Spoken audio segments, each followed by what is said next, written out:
They say it takes 2 weeks to flatten the corona curve. Well, that's really good news, but I can tell you, a lot can happen in 2 weeks. My 2 weeks turned into decades later living in California. It's not a disability story. This is my story. I don't think of myself as a person with a disability in the sense of, oh, I can't do that because I have a disability, or I can't go for that profession.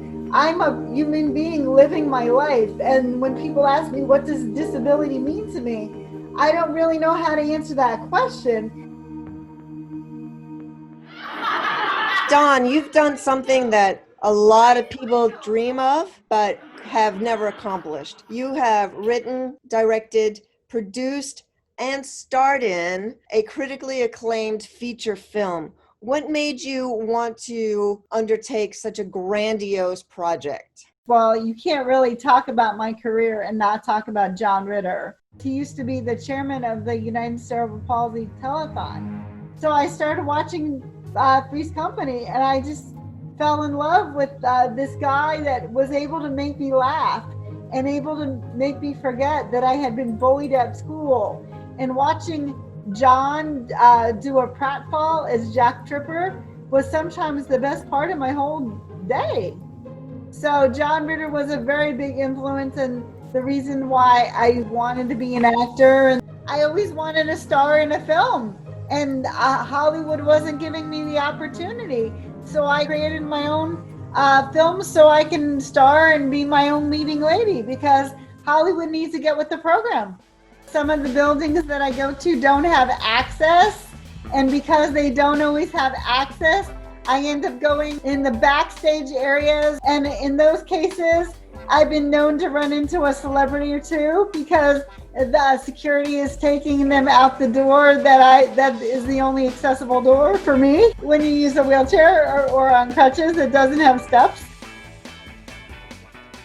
You yourself are a comedian, and you also created your own special, your own sit-down stand-up special. Can you tell us a little bit about that? It's called Don Grabowski, Open-Hearted, Flat-Chested Brass Balls. The reason why it's called Open-Hearted because I was talking about relationships, and flat-chested it's very difficult to be flat-chested in Hollywood, California. And brass balls, I kind of got labeled by my late great-grandfather when I was a little kid because he would watch me do all these things with all the neighborhood kids. Even if I was having trouble moving around, I would still do it. And my grandfather used to say, oh, she's got brass balls.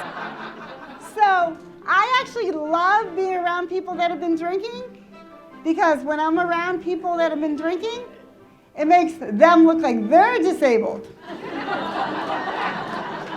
I never want to segregate myself just because I have a disability.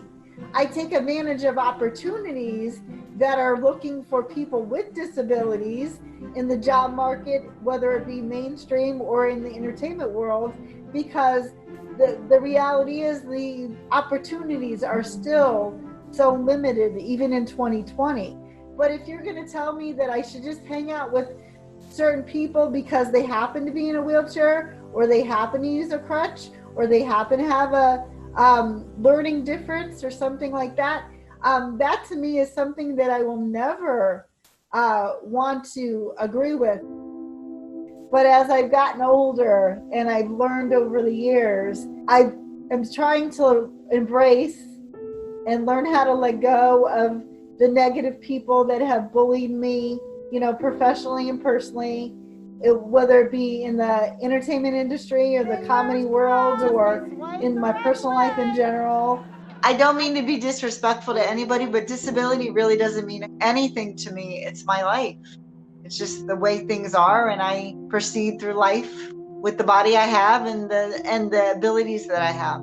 And I'm doing the best I can with what I got, because as far as we know, we only have one life. So you want to live it and have adventures and have fun and experience love and laughter and compassion and joy and happiness, because otherwise, why bother living, right?